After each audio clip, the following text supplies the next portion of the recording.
Rektum sini, selalunya kat sini lah Apa tu? pertumbuhan tu lah. Oh. Ni descending colon, ascending colon, transverse colon.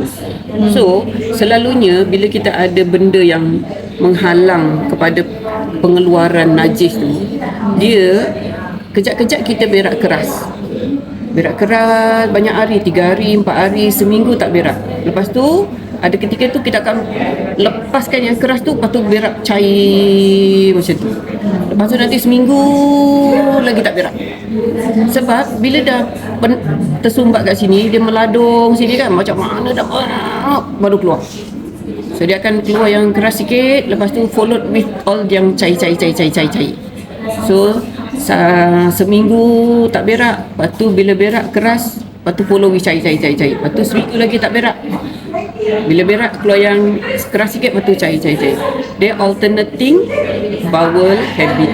Maknanya keras lembik sembelit macam tu kan. Itu maknanya ada benda yang menghalang kat sana.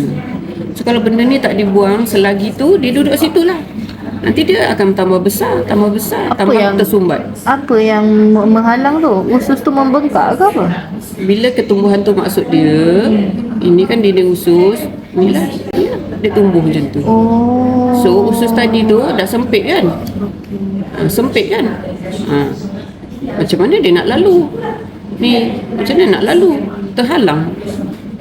So, kalau kita boleh buang dia, buanglah. Kalau tak boleh, kita buang macam ni.